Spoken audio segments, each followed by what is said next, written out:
오늘 하나님의 말씀은 누가복음 9장 10절에서 17절의 말씀입니다. 신약성경 106페이지에 있는 누가복음 9장 10절에서 17절의 말씀입니다. 주본 앞에 화면을 보셔도 좋습니다. 제가 읽겠습니다. 사도들이 돌아와 자기들이 행한 모든 것을 예수께 여쭈니 데리시고 따로 벳세다라는 고을로 떠나가셨으나 무리가 알고 따라왔거늘 예수께서 그들을 영접하사 하나님 나라의 일을 이야기하시며 병 고칠 자들은 고치시더라. 날이 저물어가매 12 사도가 나와 여짜오되 무리를 보내어 두루 마을과 촌으로 가서 유하며 먹을 것을 얻게 하소서. 우리가 있는 이곳은 빈들이니이다. 예수께서 이르시되 너희가 먹을 것을 주라 하시니 여짜오되 우리에게 떡 5개와 물고기 2마리밖에 없으니 이 모든 사람을 위하여 먹을 것을 사지 아니하고는 할 수 없사옵나이다 하니 이는 남자가 한 5,000명 되밀어라. 제자들에게 이르시되 때를 지어 한 50명씩 앉으라 하시니 제자들이 이렇게 하여 다 앉은 후 예수께서 떡 5개 물고기 2마리로 가지사 하늘을 우러러 축사하시고 떼어 제자들에게 주어 무리에게 나누어 주게 하시니 같이 있습니다. 먹고 다 배불렀더라. 그 남은 조각을 12바구니에 거두니라. 아멘. 오늘은 오병이어 교회, 오병이어 교회라는 제목으로 말씀을 나누도록 합니다. 참고로 제가 목감기가 심하게 걸려서 오늘 소리가 조금 사운드가 좋지 않아도 여러분 좀 이해를 해주시면서 그런 날도 있구나 이렇게 좀 생각해 주시면 좋겠습니다. 지난 시간에 우리는 예수님께서 12 제자를 부르시고 그들에게 능력과 권위를 부여해 주셔서 그들이 전도 여행을 떠난 것을 배웠습니다. 귀신을 쫓아내며 병든 자를 고치며 하나님 나라를 전파하라고 이제 보내셨지요. 그런데 여행을 하려면 우리가 아는 것처럼 많은 것을 준비해야 되지만 우리 예수님께서 제자들에게 여행을 떠날 때 아무것도 가지지 말라 이렇게 말했습니다. 무로부터 시작해라 이렇게 가르쳐주고 있습니다. 지팡이나 배낭이나 양식이나 돈이나 두벌 옷 같은 거 가지지 말고 그냥 무로 아무것도 없이 전도 여행하면 된다. 하나님이 공급해 주시고 채워주신다 이렇게 말씀을 했습니다. 하나님의 일은 원래 무로부터 시작되는 것이라고 지난주에도 제가 설명을 했지요. 그러므로 오늘 이곳에 앉아 계신 여러분들이 지금 목사님 내 인생이 무입니다, 아무것도 없습니다라고 여러분들이 고백하신다고 한다면 지금이야말로 하나님이 일하실 수 있는 때임을 확신할 수 있기를 주님의 이름으로 축원합니다. 그리고 정말로 무로부터 시작했던 그들의 전도 여행이 끝나고 그들은 무사히 돌아왔습니다. 그러니까 죽지도 않고 예수님의 말씀처럼 머물고 복음을 전하고 병을 고치고 다시 돌아오게 됩니다.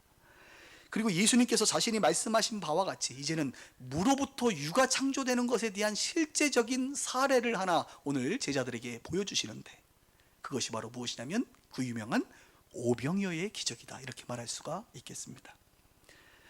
아무것도 없는 것 같은 물고기 2마리와 보리떡 5개로 5,000명을 먹이고 남으시는 그 하나님의 놀라운 능력, 무에서 유를 창조하시는 하나님의 능력을 제자들에게만 요구한 것이 아니라 우리 예수님께서 친히 그 일을 행하신다는 것이죠. 성경을 보면서 한번 다시 살펴보도록 하겠습니다. 한번 10절을 보세요, 여러분. 제자들이 돌아왔어요. 자기들이 행한 모든 것을 예수께 여쭈니 데리시고 따로 벳세다라고 하는 홀로 들어가십니다. 그리고 무리들이 압니다. 예수님이 꽤 유명하시니까 지금 따라왔거늘 예수께서 그들을 뭐 했대요? 영접하사 하나님 나라의 일을 이야기하시며 병 고칠 자들은 고치시더라. 예수님은 언제나 사람들이 찾아올 때 그들을 영접하는 것을 보게 됩니다. 오늘 누가복음에 보면 영접한다라고 단순하게 나와 있지만 마태복음에는 그 무리들을 불쌍히 여기셨다 이렇게 표현하고 있고 마가복음으로 가면 조금 더 자세하게 말을 합니다. 그들이 무리를 보니까 목자 없는 양처럼 유리방황하며 그들을 불쌍히 여기셨다 이렇게 말하고 있습니다. 여러분, 예수님께서는 늘 무리들을 바라볼 때 이게 주님의 심정으로 바라봤다는 사실을 우리가 늘 기억해야 됩니다. 우리가 하나님의 사람이 된다는 것은 다른 게 아니에요. 세상의 눈, 육신의 눈, 죄에 타락된 눈, 내 가치관의 눈으로 바라보는 것이 아니라 끊임없이 아버지 하나님의 마음으로 사람을 바라보는 거예요. 아버지 하나님의 마음으로 자녀들을 바라보는 거예요. 아버지 하나님의 마음으로 성도들이 목사를 바라보고 목사가 성도를 바라보는 거예요. 그 긍휼한 마음. 우린 다 불쌍하거든요. 따라해볼까요? 나는 불쌍합니다. 우리 아까 찬양했어요. 주여 나는 연약합니다. 나는 죄인입니다. 여러분 앞에 있는 목사도 불쌍해요. 오늘 목소리 들어보니까 불쌍하잖아요. 우리는 다 불쌍해요. 원래 목자가 있습니다. 원래 아버지가 있습니다. 그런데 목자 잃은 양처럼 유리방황한단 말이에요. 세상의 사람들이 참되신 아버지 하나님을 만나지 못하고 목자 되신 예수님을 만나지 못하고 그들은 철저하게 목자 없는 양처럼 스스로 생존하기 위하여 몸부림치는 그런 모습을 보면서 우리 주님이 불쌍히 여기시고 그들을 영접해 주십니다. 그러므로 오늘 저와 여러분들이 이곳에 앉아서 이렇게 예배드린다는 것은 다른 말로 하나님이 우리를 영접해 주셨기 때문입니다. 우리가 먼저 예수님을 영접한 것이 아니라 하나님께서 그분의 사랑으로 우리를 영접해 주셨기에, 우리를 불쌍히 여겨 주셨기에 오늘 이곳에 우리가 모여 영접하신 그 하나님을 찬송하고 예배하고 있는 거예요. 나는 불쌍한 존재구나. 우리 하나님께서 나를 영접해 주셨구나. 그렇습니다. 오늘 예수님께서 많은 사람들을 영접해 주십니다. 그리고 이어서 12절을 볼까요? 하나님 나라의 일을 이제 설교도 하시고 병을 고치시고 나서 시간이 지났습니다. 날이 저물어 갑니다. 날이 저물어 가니까 12 사도가 나와 이르되 무리를 보내어 두루 마을과 촌으로 가서 유하며 먹을 것을 얻게 하소서. 우리가 있는 여기는 뭐예요? 빈들입니다. 빈들입니다. 예수께서 이르시되 뭐라고 말합니까? 상식적으로 당연히 이 5,000명 여자들 아이들까지 하면 10,000명 정도 될 텐데 이들을 이제 저녁이 됐으니까 나가서 저녁 식사하고 야간 부흥회를 하시든지 말든지 일단 보내야 될 거 아닙니까? 근데 예수님 뭐라 그래요? 너희가 먹을 것을 주라. 너희가 먹을 것을 주라. 줄 수 있다는 거예요. 무에서 유가 될 수 있다는 거예요. 그러니까 제자들은 우리에게 떡 5개와 물고기 2마리밖에 없는데 이 모든 사람을 위하여 먹을 것을 사지 아니하고는, 돈 주고 사지 아니하고는 할 수 없사옵나이다. 이렇게 말을 하고 있습니다. 여러분, 날이 저물어 간다, 빈들이다, 스스로 먹을 것을 얻게 하라, 할 수 없습니다, 이런 표현들의 의미는 다 뭐예요? 무예요. 무. 없을 무자 이거예요. 여기는 불가능합니다. 빈들이잖아요. 우리는 불가능합니다. 불가능하잖아요. 요한복음으로 이야기하면 빌립이라고 하는 제자가 예수님 이 사람들에게 먹을 것을 사준다고 한다면 200데나리온, 지금 현 시세로 2천만 원이 필요한데 2,000원짜리 김밥 한 줄씩 10,000명이 있는데 10,000명 사주면 2,000원짜리 김밥 10,000명 사줘봐야 배도 안 부를 텐데 그래도 2천만 원 필요하잖아요. 우리 2천만 원도 없고 살 수도 없어요. 불가능해요. 여기는 아니에요. 우리는 아니에요. 불가능합니다. 없습니다. 라고 말을 하고 있어요. 그러나 우리 예수님은 아니다, 없지 않다, 있다라고 말해주고 있습니다. 그러면서 14절에 5,000명을 가지고 50명씩 앉게 한 후에 16절에 떡 5개와 물고기 2마리를 가지사 하늘을 우러러 뭐하시고 축사하시고 떼어 제자들에게 나누어 주게 하니 먹고 다 배불렀더라. 그 남은 조각을 12바구니에 거두니라. 김밥 한 줄이 아니었어요. 먹은 사람들이 배불렀어요. 여러분, 김밥 며칠 드셔야 배부릅니까? 네, 배불렀어요. 배불렀을 뿐만 아니라 12광주리가 남았습니다. 이런 놀라운 기적이 펼쳐지는 거예요. 근데 우리는 압니다. 이 과정 속에서 지금 누가복음이 이야기하고 있지 않은, 그러나 마태, 마가, 요한복음에 등장하는 한 아이에 대한 이야기죠. 그 아이가 자신이 가지고 있는 도시락을 내어주었다라고 하는 이야기를 우리는 압니다. 저는 이 아이가 내어준 그 도시락이야말로 무에서 유를 창조하는 마중물이었다라고 설명합니다. 마중물이라고 여러분 아시나요? 제가 아주 자주 쓰는 표현 중에 하나입니다. 마중물이라고 하는 단어는 지하수 펌프질 할 때, 여러분 우리 예전에 보면 시골에 지하수 다 썼잖아요. 그러면 이렇게 생긴 그게 있어서 펌프질을 막 해야 물이 막 나올 때, 그 지하수를 끌어올리기 위해서, 양수하기 위해서는 그냥 한다고 되는 게 아니죠. 바가지에다가 물 몇 바가지 이렇게 집어넣어요. 이것을 마중물이라고 합니다. 이 마중물을 넣는 이유는 그 관에 있는 공기들을 먼저 없애는 거예요. 그리고 나서 물을 끌어올리는 효과를 가지고 있습니다. 그러므로 마중물을 넣어야만 이 지하수의 물이 콸콸콸콸콸 나오는 것을 알게 되죠. 오늘 이 아이가 바로 지하수의 펌프에 마중물을 붓는 것처럼 예수님에게 오병이어의 작은 도시락을 가지고 갑니다.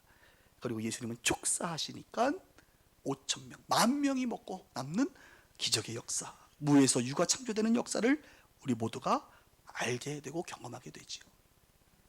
여러분, 오병이어의 설교는 자주 들었죠. 왜냐하면 마태, 마가, 누가, 요한복음에 다 등장합니다. 그리고 너무나도 자주 들었던 이야기이기 때문에 이 이야기에 대해서 더 이상 설명을 안 하도록 하겠습니다.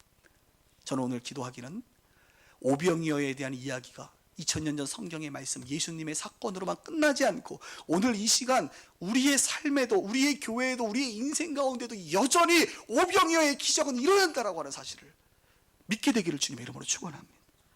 여러분, 오병이어의 기적을 믿으세요? 남들 아멘하니까 아멘하지 마시고 정말 믿으세요?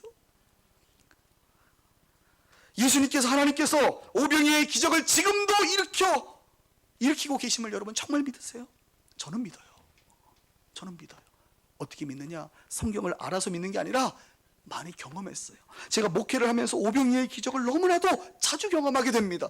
그러니 지금 그 당시와 지금의 모양과 방식이 좀 다르지만 여전히 오병이어의 기적의 원리는 똑같이 일어난다 라고 저는 자신 있게 이연사 외치는 바입니다. 지난주에도 오병이어의 기적을 제가 경험했어요. 지난주 여러분 예배 오신 분들 설교 기억나시죠? 우리 멕시코 빛과소금의 교회, 한인교회가 이제 자리를 잡고 우리 선교사님에게 차량이 좀 필요해서 200만 원은 준비하셨는데 우리가 800만 원을 보내드리자. 차를 하나 사드리자. 그리고 선교사님이 하시는 사역 중에 멕시코 현지 신학생들의 자녀들, 그들의 학용품하고 책가방 좀 사주자. 그래서 한 100만 원 정도. 그래서 저희가 800만 원과 100만 원 합쳐서 900만 원을 하나님께서 주시면 보내줘야겠다. 이런 마음으로 지난주에 제가 여러분 설교를 했고요. 그 설교를 듣고 나서 너무 감사한 게 어떻게 되느냐, 성도들이 마중물을 집어넣기 시작했어요. 마중물을. 아마 오늘도 예배 드리실 때 준비해서 오신 분들도 있겠지만 요즘은 IT 시대이기 때문에 인터넷으로 또 그날 예배 끝나고 바로 헌금하신 분들이 있습니다. 마치 우리 주님께서 우리에게 900만 원 너희들이 먹을 것을 주어라 라고 말한 거죠. 그리고 우리는 900만 원이 어디 있습니까? 여기 있는 분들 중에 한 분도 900만 원 할 수 있는 분도 없을 거라고 믿습니다. 그러나 우리 가운데 있는 작은 도시락 있잖아요. 오병이요. 어떤 분은 10,000원, 어떤 분은 10만 원. 저는 지난주 30만 원 했다 그랬어요. 근데 참 재밌는 일이 있습니다. 그 설교를 마치고 제가 집에 갔는데 아내가 그 얘기를 하는 거예요. 당신이 일부 예배 때 10만 원 한다 그래가지고 자기가 사실 기도하면서 주님이 30만 원을 해야겠다 이런 마음이 있어서 당신이 10만 원 하면 자기가 20만 원 하려고 그랬대요, 우리 아내가. 근데 제가 일부 예배 끝나고 잠깐 사무실에서 헌금 이제 인터넷 보내면서 기도 잠깐 했는데 주님이 30만 원 보내라 그래서 제가 30만 원 보냈다고 2부 예배 때 얘기했습니다. 그랬더니 우리 아내가 집에 가서 그 얘기하더라고. 당신이 30만 원 보내서 자기가 안 했다고. 어쩜 이렇게 똑같은, 역시 부부는 한 마음이에요? 똑같은 마음을 주셨는지. 하나님의 역사는 이렇게 제가 막 소름이 돋더라고. 와, 갑자기 믿음 없는 목사 될 뻔했죠. 우리가 마중물을 집어넣었어요. 그렇게 지난 주일날 통계를 보니까 주보에도 나와 있지만 120만 원 정도의 이제 헌금을 여러분들이 지난 주일날 하셨습니다. 그런데 그 이후에 놀라운 일이 생겼습니다. 월요일부터 토요일까지 우리 예수님께서 그 재정을 가지고 축사를 하시기 시작하는 거예요. 여러분, 예수님의 축사의 장면을 여러분 보셔야 돼요. 축사를 하기 시작하는데 월요일, 화요일, 수요일, 목요일, 금요일, 토요일, 그래서 어제 저녁에 우리 목사님이 그동안 일주일 동안 들어온 것을 저에게 금액을 알려줬어요. 금액이 얼마인 줄 아세요? 1,032만 원입니다. 일주일 동안 우리 주님이 축사를 제대로 하셔서 할렐루야. 1,032만 원. 그리고 아마 오늘도 하신 분들 계실 것 같아요. 제가 그래서 또 좀 넘을 것 같아요. 우리 주님이 축사하시고 우리 선교사님 제가 900만 원 보내드려야 되는데 사실은 1,000만 원 보내드리고 싶어요. 왜냐하면 그분의 자녀들도 3명이나 있는데 그 자녀 교육비가 꽤 들 텐데 자기가 그 얘기를 못 하거든요. 그래서 이왕 보내드리는 거, 그래 900만 원이 아니라 100만 원 더해서 우리 선교사님 자녀들 교육비 좀 쓰라고 보내드려야겠다 이런 마음을 갖고 있었거든요. 주님께서 12광주를 늘 남게 하시는 분이시니까 할렐루야. 근데 오늘 보니까 많이 남은 것 같아요. 그래서 제가 고민이 되기 시작했습니다. 남은 건 어떻게 해결해야 되나. 담임 목사도 차가 지금 렌트를 하는데 저희 교회는요 자산이 없어요. 다 그냥 한 달 한 달 월세로 살고 다 한 달 한 달 지출되는 거거든. 그러니까 남은 거는 담임 목사 차를 바꿔야겠다 이런 마음이 들겠어요, 안 들겠어요? 여러분 저를 뭘로 보고 근데 제가 이런 마음이 들었어요. 그 오병이어의 기적을 행하고 나서 12광주리가 남았는데 12광주리를 어떻게 해결했을까라고 하는 것을 제가 묵상해 봤습니다. 그랬더니 주님께서 이런 마음 주시는 것 같아요. 제자들이 예수님 따라다닐 때 그 12광주리를 들고 다녔겠어요? 한 명당 하나씩 해서 12개니까? 여러분 그 광주리가 작았겠습니까? 제가 봤을 때 여러분 집에 있는 빨래통 있잖아요. 빨래 집어넣는 그 통만 할 거예요. 예? 우리가 이제 먹을 게 비축 좀 해놓자 하고 예수님 따라다니면서 하나씩 들고 다녔겠어요? 저는 그렇게 생각하지 않습니다. 그날 남은 거는 그 마을로 내려가서 어렵고 힘들고 고통받고 먹을 것이 필요한 모든 사람에게 다 나누어주고 다시 무가 되어 예수님을 따라다녔을 거라고 저는 확신합니다. 그러므로 오늘까지 결산하고 내일 이제 보고를 받을 텐데 남은 금액을 어떻게 할까? 우리 빛과 소금의 교회 형제교회들이 많은데 특별히 요즘에 중국이 핍박이 심해가지고 중국도 어려워요. 여러 어려운 교회들을 12광주리를 다 나눠줘야겠다. 할렐루야. 동의하시면 하면 예, 괜찮죠? 예, 그렇게 해야겠다 이런 마음을 갖게 되었습니다. 주님께서 누군가를 불쌍히 여기셔서 그 불쌍히 여기는 사람들에게 너희가 먹을 것을 좀 줘라. 목사님 우리가 무슨 돈이 있다고요? 하나님 우리가 무슨 돈이 있다고요? 그러나 하나님 우리 가운데 늘 그렇게 말씀하세요. 그러면 우리는 작은 도시락을 내어드리면 주님께서 축사를 하셔서 배불리 먹을 뿐만 아니라 늘 남게 하시는 그 오병이어의 기적을 우리는 경험한다 이것입니다. 그러므로 오늘 설교는 사실 문자적인 설교로 여러분들이 들으시지 마시고 경험된 이번 한 주간 우리 교회에 역사되어진 오병이어의 설교로 듣게 되기를 주 이름으로 축원합니다. 여러분 빛과 소금의 교회에서 신앙생활하면 그래서 믿음이 자라는 거예요. 여러분들이 성장하는 이유가 뭐냐? 하나님에 대해서 성경 말씀에 대해서 문자로만 우리가 그냥 지식을 넣는 게 아니란 말이에요. 예전 우리 부모 세대들처럼 우리 어른들처럼 그때는요 문자적인 하나님의 말씀을 잘 몰라도 하나님에 대한 믿음과 신뢰가 있어서 순종하며 살아갔다 이거예요. 그러니 한국교회가 지금 이렇게 부흥하고 발전하고 전 세계 선교사들을 보내고 있지 않습니까? 그런데 요즘은 거꾸로 됐어요. 요즘 젊은 사람들은 저도 젊으니까 여러분 너무 나빠하지 마세요. 너무 많이 알아 설교를. 너무 좋은 말씀을 다 알아. 오늘도 설교 아마 들으면서 우리 목사님 오늘 좀 뭐가 특별한 메시지가 없네. 그냥 다 아는 이야기 하시네. 그래요. 다 아는 이야기를 합니다. 근데 문제는 삶이 없어. 순종이 없어. 헌신이 없어. 오병이어의 이야기는 이야기 자체로 의미가 있는 것이 아니라 이런 삶을 살아가라고 주님께서 우리 가운데 말씀하시고 보여주고 있는데 요즘 젊은 사람들은 그런 삶을 안 살아요. 그러나 빛소교회는 그렇게 목회하지 않죠. 여러분들이 하나님을 경험할 수 있는 이 말씀이 말씀으로서 정말 살아 역사하는 것을 경험할 수 있도록 끊임없이 도전하고 함께하는 거예요. 말씀이 경험될 때 우리는 그것이 믿어지기 시작하고 믿음이 자라게 됩니다. 그래서 앞으로 계속 신앙생활하면서 믿어지는 역사가 있기를 바라고 믿음의 열매를 취할 수 있기를 주의 이름으로 축원합니다. 지난 과거에 우리 교회 11년 동안에 있었던 스토리를 다 이야기하면요 오늘 밤새도록 이야기해도 이런 오병이어의 역사는 너무나도 많았어요. 그중에 몇 가지만 얘기할게요. 아는 분들은 다 아시겠지만 새로운 분들이 늘 교회에 있기 때문에 반복합니다. 교회를 11년 전 설립하고 2번에 걸쳐서 교회를 확장 이전했습니다. 이곳이 세 번째 이제 예배당이 되는데요. 공간을 넓힐 때마다 하나님께서 우리 가운데 말씀하셨죠. 이제 빛과 소금의 교회가 이 공간을 떠나서 더 다른 곳으로 가라라고 말씀하십니다. 그럼 저는 그 말씀을 진실하게 여러분들에게 이야기해요. 주님께서 이렇게 말씀하시는데 나는 우리가 이곳에서 한번 순종하고 하나님의 뜻을 봤으면 좋겠다. 주님은 언제나 다 하라고 하지 않아요. 늘 마중물을 원하세요. 그러면 주님이 축사하세요. 주님이 영광을 받으세요. 주님이 다 하세요. 여러분 우리가 한 게 아닙니다. 주님이 하시는 거예요. 단지 우리는 마중물을 넣는 거예요.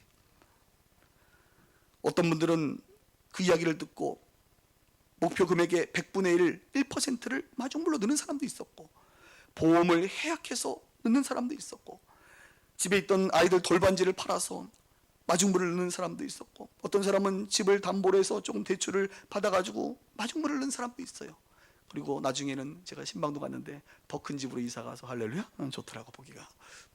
또 어떤 분들은 사업을 하지만 너무나도 어려워가지고 어려움 속에서도 그럼에도 불구하고 그 사업의 어려움이 해결되지 않았지만 나름대로 마음의 감동을 따라 헌신한 분들도 있습니다. 그리고 역시 그런 분들도 다 어려움을 극복하고 축복된 시간들을 누리고 있는 것을 우리 모두는 잘 알고 있습니다. 때로는 어떤 사람은 마중물의 역할을 하고 예수님께서 축사하실 때 어떤 사람은 축사의 도구가 되기도 하고, 어떤 분들은 12광주리에 남는 역할을 감당하기도 합니다. 이토록 하나님은 교회를 이끌어 가시는데 여전히 오병이어의 기적을 수도 없이 우리 가운데 나타내주고 있어요. 제가 일부 때는 얘기 안 했는데 참 감동이 되더라고요. 어떤 저희 교회 지금 성도님이 최근에 등록하신 분들인데, 요즘은 기능이 좋아서 인터넷으로 보내고 나서 카카오톡으로 이렇게 그 결과를 보내는 게 있어요. 근데 왜 나한테 카카오톡을 보냈는지 몰라. 뭐 교회 통장으로 보내놓고 왜 카카오톡은 나한테 그걸 보냈는지. 그래서 딱 보니까 50만 원이 누가 이렇게 들어왔습니다, 입금됐습니다, 나한테 보낸 거예요. 그래서 내가 보니까 이제 주중에 이제 그분이 했구나 이렇게 이제 알았지. 그래서 내가 카카오톡을 왔으니까 답을 했어요. 너무 많이 한 것 같다. 너무 많이 한 것 같다. 아무리 제 눈에 봐도 10만 원 이상 하면 안 될 사람이에요, 이 사람은. 목회자가 성도들의 형편을 알잖아요. 50만 원 하고. 그래서 내가 보냈어요. 그랬더니 이분이 하는 말이, 그날 예배를 마치고 자기는 사실 남편 입장에서는 조금 그랬는데 이제 경제권을 아내가 갖고 있으니까 집에 가는데 아내가 50만 원 하자, 요즘 이직을 준비하고 있거든요. 그래서 했다는 거예요. 야, 여러분, 목사가요 그런 거 보면요 눈물 납니다. 정말 형편 어려운 거 뻔히 아는데 그렇게 안 해도 되는데, 전혀 하지 않아도 그냥 충분히 기도만 해도 되는데, 그런 모습을 볼 때 얼마나 감동이 되겠습니까? 그래서 제가 기도하죠. 주님, 저분 이번에 이직 잘 되게 해줬어요. 뭐 이런 기도가 그냥 절로 나와요. 물론 그것 때문에 우리가 하는 것은 아니지만 그런 마음이 있다는 거예요. 우리가 형제 교회들을 세울 때도 이런 일들은 계속 있었습니다. 탈북자 교회를 세울 때도 저희 교회에서 1,500만 원을 마중물로 그 교회 보증금으로 헌금을 했잖아요. 그리고 그 교회가 서울에서 지금 2번째로 큰 탈북자 교회로 존재하지 않습니까? 우리는 월세 살 때 탄자니아에 교회가 필요해서, 아이들은 많아서 탄자니아에 100평도 넘는 그 건물을 우리가 건축을 하는데 교회에서 헌금하고, 부족하니까 주님이 축사하셔서 외부에 있는 사람들 동원하셔가지고 탄자니아에 큰 교회를 세웠어요. 탄자니아 선교사들이 다 그래요. 질은 월세 살면서 선교지에다가 건축한 교회라고. 약간 비웃는 것 같지만 대단히 축복하는 말이죠. 자기네는 월세 살면서 선교지에 교회를 건축했다고. 이런 이야기를 우리가 듣잖아요. 시리아 난민촌에서 사역하시는 현지인 조셉 밀란 목사님, 그분도 차가 필요해가지고 제가 갔다 오고 나서 마음이 너무 아파서, 한 번은 네이버에서 설교를 이제 본사에서 직원들하고 하는데 제가 마음에, 난민촌에 차를 하나 보내주고 싶다. 그냥 얼떨결에 설교 때 탁 튀어나왔는데 그 말을 어떤 친구가 받고 끝나고 나서 봉투에다 50만 원을 헌금해가지고요, 목사님 이거 쓰세요라고 주는 거예요. 마중물이죠. 제가 그 이야기가 너무 감동이 되니까 페이스북에다가 제가 이 이야기를 했어요. 오늘 난민촌에 이런 일이 있었고 네이버에서 설교를 했는데 어느 분이 이렇게 했다 하고 글을 썼더니, 그리고 계좌번호를 싹 했죠. 관심 있으면 참여하세요. 23시간 만에 900만 원이 다 모였어. 차 사줬잖아. 할렐루야. 여러분, 하나님의 역사는 이렇게 되는 거예요. 우리가 생각하지 못하는 방법으로 주님이 축사하신다니까요. 또 얘기할까요? 이곳으로 우리가 옮길 때에 건축 헌금의 11조를 어디다 보냈죠? 미얀마가 신학교 땅을 사야 되는데 우리가 믿음으로 1,200만 원을 먼저 헌금했잖아요. 11조. 우리도 11조 하자 그래가지고. 그런데 여러분, 바로 땅이 사지는 게 아니라 땅값이 한 7천만 원 들거든요. 근데 작년 11월에 땅이 구입됐습니다. 그러니까 우리는 마중물을 1,200만 원 넣는데 하나님께서 1년 동안 축사를 길게도 하셨어요. 우리 주님이 축사를 1년 동안 하셔가지고 7천만 원이 모아져서 땅을 작년 11월에 샀습니다. 사고 나니까 이제 그 다음 뭐 해야 돼요? 신학교가 땅만 있으면 됩니까? 건물 지어야 되잖아요. 건물 짓는 건 금액을 얘기 안 하겠습니다. 감당이 안 돼서. 저도 모른 척 하고 싶었어요. 그런데 우리 선교사님이, 미얀마 교회 선교사님이, 장 목사님 우리 이제 땅 샀는데 건물 지어야 되는데 어떡하지? 그 말은 뭐예요? 우리 빗속에는 마중물 넣는 교회 아니야. 마중물 좀 넣어줘. 그래서 제가 믿음이 없어가지고 우리 교인들한테 말을 안 하고, 마침 선교회 우리 올미션에 저희 어머니가, 제가 어머니를 꼬셨어요. 어머니, 한번 집을 파신 적이 있거든. 어머니, 집 팔아가지고 남은 돈 있잖아요. 1,000만 원만 헌금해줘요. 그랬더니 어머니가 왜 그러냐. 아니, 이제 복신대 성이 복녀사님, 복권사님 잘 생각해 보시라고, 평생에 교회 이름 복권사님 이름으로 한번 세워야 되지 않겠냐고. 어디다가, 저 필리핀 오지 구석에 가면 1,000만 원이면 땅도 사고 원두막으로 교회 지어서 우리 복녀사님 이름 기념교회 내가 하나 세워드리겠다고 이렇게 꼬셨거든요. 그래도 우리 복녀사님이 그것을 기억하시고 집을 팔고 나서 1,000만 원을 선교에다가 넣네. 할렐루야.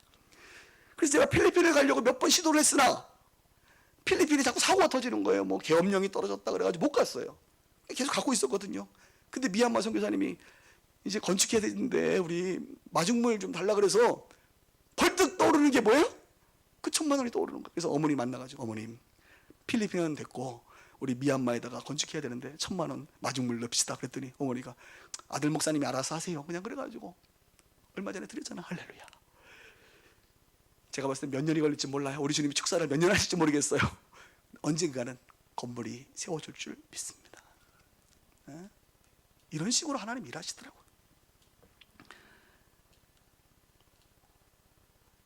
여러분, 앞으로 계속해서 우리 빛과 소금의 교회는 오병이어의 현장이 됐으면 좋겠어요.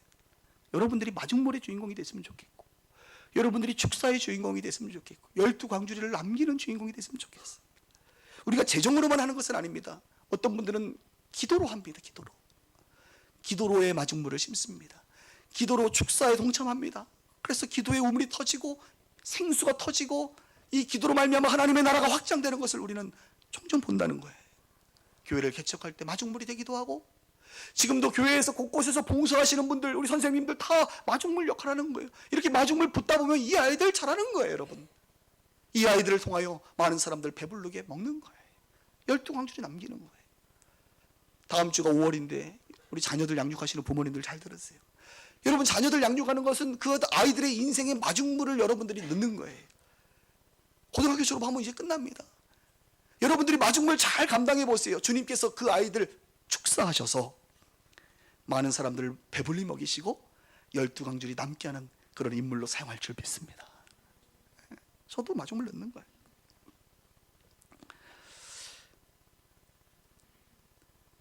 마태마가 누가복음에만 나오는 게 아니라 요한복음에도 등장하는데, 요한복음 6장에 보면 이 이야기가 좀 다른 게 있어요. 마태마가 누가복음에는 이 이야기가 그냥 오늘처럼 사건으로만 등장을 하는데, 요한복음으로 넘어가면 사건일 뿐만 아니라 예수님께서 이것에 대한 해석을 해줍니다. 영적인 이야기를 추가해 주십니다. 여러분, 예수님께서 이적과 기적을 행하실 때 보통 뭐 귀신을 쫓아낸다든지 병자를 고친다든지 물 위를 걷는다든지 죽은 자를 살린다, 이런 일들이 벌어지잖아요. 그런데 이런 일들과 오병이어는 좀 달라요, 차원이. 왜냐? 다른 이야기들은 소수의 사람들만 그것을 경험합니다. 무리를 거둘 때는 제자들만 봤어요. 병자 고칠 때 그 주변 사람들만 봤어요. 죽은 나사로 살릴 때는 장례식장에 모여있는 사람 정도만 예수님을 발견하게 되는 거예요. 그런데 오병이어의 기적은 어떤 일입니까? 적어도 5,000명, 10,000명이 동시적으로 예수님이 어떠한 분인지를 보게 되는 거예요. 그러니 오병이어의 기적이 끝나고 나서 예수님께서 이동하실 때 어떤 일이 벌어집니까? 사람들이 이전과는 다르게 구름대처럼 몰려다니는 거예요. 스토킹처럼 마치. 뭐 아이돌 스타야 완전히. 예수님 가시면 우르르 몰려가는 거예요. 그럴 수밖에 없죠. 그 많은 사람들이 예수님의 기적을 봤으니, 오병이어의 기적을 봤으니 그럴 수밖에 없죠. 그런데 예수님께서 한 번은 멈추시고 이렇게 말합니다. 잘 들어보십시오. 너희가 나를 찾는 것은 표적을 본 까닭이 아니요 떡을 먹고 배부른 까닭이다. 오병이어의 기적을 행하신 이 표적 말이죠.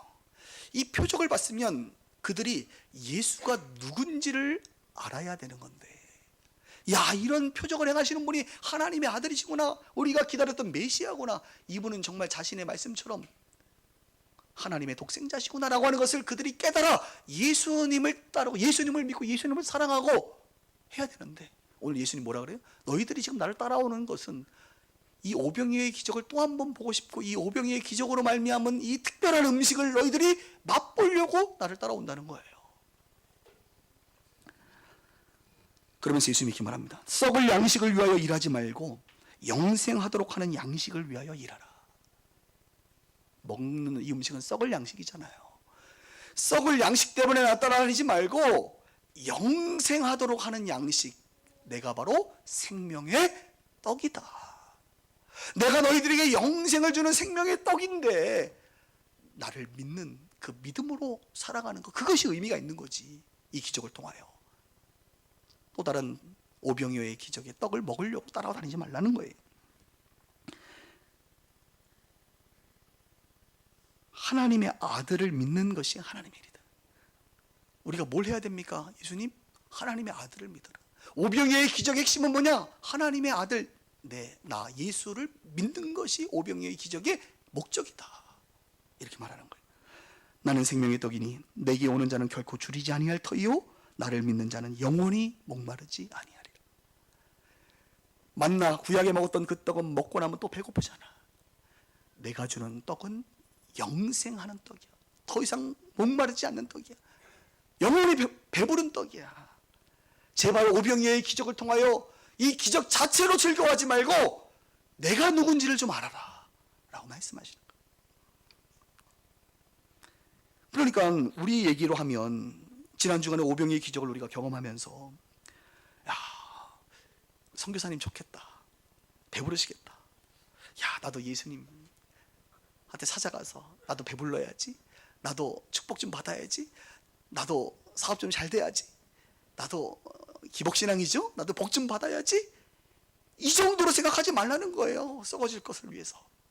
너희들이 이번 한 주간 교회의 머리 대신 예수님을 통하여 오병이어의 기적을 경험하고 들었다고 한다면, 와, 예수님 이런 분이시구나, 진짜 예수님이 교회의 주인이 맞구나, 예수님이 교회의 머리시구나, 예수님이 정말로 우리 선교사님들 긍휼히 여기시는구나, 우리 예수님께서 우리의 이 마중물, 이 축사의 이 도구를 받으셨구나, 우리 예수님 하나님의 아들 맞구나, 정말 대단하신 분이다, 능력의 주님이시다.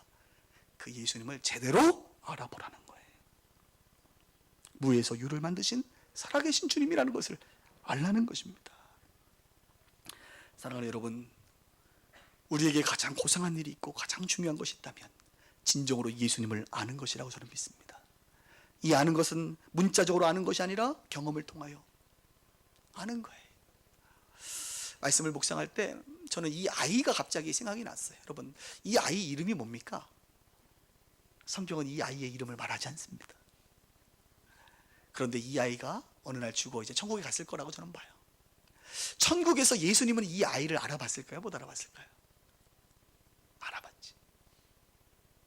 천국 가서 만나고 싶은 사람이 참 많습니다. 저는 아브라함도 만나보고 싶고, 모세도 만나보고 싶고, 아담 만나서 한번 때려주고 싶고, 여러 가지 여러 사람 만나고 싶고, 제가 존경하는 바울 선생님도 만나보고 싶은데, 오늘은 이 아이를 한번 만나보고 싶어요. 그리고 물어보고 싶어요. 얘야, 너 그때 무슨 생각으로 도시락 내놨냐? 너에게 도시락은 그 당시 굉장히 소중한 것이고 아마 분명히 엄마가 교육했을 건데, 얘야, 절대로 누가 달라 그래도 주지 마. 너가 먹어야 돼. 이건 네 거야. 너가 한 끼 먹는 그 도시락이야. 어른들이 배고프다고 달라고 뺏는다고 물어? 이렇게 분명히 교육했을 텐데 이 아이에게 묻고 싶어. 너 도대체 무슨 생각으로 이걸 내놨니? 천국 가서 물어볼게요. 그런데 우리는 추측할 수 있습니다. 다음 주에 보시면 알겠지만, 그래서 하나님의 나라는 이런 어린 나이들의 것이라는 거예요. 어린 나이처럼 순수할 때 하나님의 나라를 경험해요. 제가 목회하면서 또 하나 답답한 게 있습니다. 아까 젊은 사람들 얘기했으니까 이제 좀 나이 있으신 분들 들으세요. 교회를 오래 다닐수록 하나님의 이런 일에 동참을 안 해요. 저희 교회도 마찬가지. 저는 그럴 때마다 속이 터져. 아니, 지난주에 이런 설교를 하고 이런 일에 우리가 함께 동참할 수 있는 기회가 되는데, 지난주에 어떤 사람이 있었냐면, 제가 주중에 또 이렇게 신방을 여러 사람 했는데 한 분이 그러더라고요. 목사님, 제가 사실 지난주에 좀 설교 시간이 졸았습니다. 갑자기 화가 올라. 나처럼 설교를 재밌게 하는 사람이 어디 있다고 졸아. 근데 여러분, 졸려요. 확실하게 졸려요. 근데 이분이 그러는 거예요. 졸다가 갑자기 목사님이 차 얘기를 하는 순간 눈이 번쩍했대. 왜요? 그랬더니 사실 저희 차가 좀 망가져서 이번에 차를 바꾸려고 했습니다. 그 마음이 지금 계속 차를 바꿀까 말까 이 고민을 하는데, 선교사님 차를 사줘야겠다라는 말을 딱 듣는 순간 자기가 정신을 번쩍 들고 수리해가지고 그냥 쓰고 2년 동안 안 바꾸기로 했대. 그리고 그 차 자기가 살 비용이 이제 일부를 헌금을 자기가 했다고 하더라고. 너무 감동이 되는 거예요. 그런데 어떤 사람들은요, 이런 이야기를 들어도 다른 사람들의 이야기야. 오히려 어린 나이와 같은 초신자들이요, 이런 부분에 더 많이 감동하고 반응해요. 제가 보니까 자기도 알지 못하는 사이에 바리새인들이 돼가는 거예요. 전혀 반응하지 않아. 오늘 반응 안 했다고 여러분 정지하는 거 아닙니다. 돌아보라는 거예요. 돌아보라는 거예요. 이 아이의 심정이 필요하다는 거예요. 아이처럼. 머리로 계산 안 하잖아. 이 아이들은 순수한 거예요. 이런 삶을 살아갈 때 오병이어의 축복을 누리는 거예요. 얼마나 감동적입니까? 말씀 좀 정리할게요. 오병이어의 기적을 아는 것이 중요한 게 아니에요. 그것을 누리는 것이 중요합니다. 참 진리이신 예수 그리스도를 그래서 진정으로 발견하는 것이 중요한 거예요. 야, 예수는 정말 오병이어의 기적을 행하시는 분이시구나.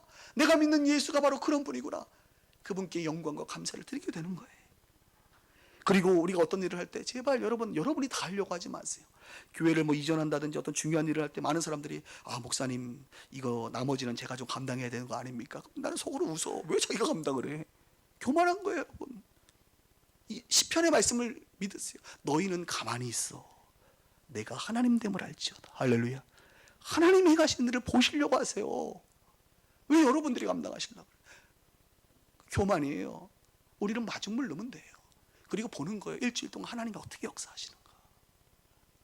미얀마 신학교를 어떻게 하나님이 역사하시는가. 내가 부담 갖고 내가 수고하고 무거운 짐지고 내가 감당하려고 할 필요 없어요. 주님의 것이에요. 주님이 하십니다. 여러분의 자녀도 주님의 것이고 주님이 하십니다. 너희는 가만히 있어. 제발 좀 가만히 있어라. 내가 하나님 됨을 봐라. 내가 어떻게 축사를 하는지 좀 제발 봐라. 내가 어떻게 영광을 받는지 봐라. 우리 하나님 멋있어요. 저 같으면 가만히 있지 말고 계속 하세요. 저 같으면 그러고 싶은데 우리 하나님 그렇게 말씀하잖아요. 우리 주님은요, 자신의 영광을 누구에게도 빼앗기고 싶지 않아요. 다음번에 오병이어의 설교를 할 때는 여러분들도 이 말씀을 경험할 수 있기를 바라요. 다음에는 어떤 상황 속에서 오병이어의 기적이 베풀어질지 저는 기대가 됩니다. 사실 다음번에는 어떤 분들이 마중물의 주인공이 될까? 다음번에는 어떤 사람들이 축사의 주인공이 될까? 다음번에는 12광주리의 주인공이 누가 될까? 기대가 돼요. 사실 다음번에는 살아계신 예수님을 어떤 모습으로 우리가 발견하게 될까? 어떻게 누리게 될까? 어떻게 경험하게 될까? 사실 기대가 됩니다. 주님을 만나는 것은 늘 순종이라고 하는 태도를 통하여 우리가 주님을 만나기 때문에 그렇습니다. 저는 우리 빛과 소금의 교회의 이름이 그래서 오늘 설교 제목처럼 오병이어 교회다. 우리 빛과 소금의 교회는 이꼬르 오병이어의 교회다. 교회 이름을 바꾸고 싶어. 할렐루야. 오병이어의 교회 굉장히 좋은 것 같아요. 제 별내 가면 오병이어의 교회가 있는데 제가 아는 목사님인데 이름 잘 지은 것 같아요. 근데 교인들은 싫어할 것 같아요. 계속 오병이어의 빛과 소금의 교회는 오병이어의 교회였으면 좋겠고, 빛과 소금의 교회 성도님들은 오병이어의 교회 성도님들 되었으면 좋겠어요. 여러분 통하여 주님 영광 받을 수 있기를 주 이름으로 축원합니다. 말씀 나누면서 오늘 여러분 격려하고 싶어요. 정말 내가 너무 일주일 동안 기뻤어요. 토요일 날 그 보고를 받고 너무 기뻐가지고 여전히 우리 빛과 소금의 교회 성도님들은 어린 나이와 같이 순수하고 살아있구나. 너무 여러분 축복합니다. 또 기도로 또 마음으로 동참하신 분들도 정말 축복합니다. 정말 앞으로 이런 일이 계속 있을 때 여러분들 기쁨으로 동참하세요. 그러면 주님이 얼마나 영광을 받으시겠습니까? 그런 믿음의 사람들, 어린 나이와 같은 신앙이들 되길 주 이름으로 축원합니다. 기도하십시다.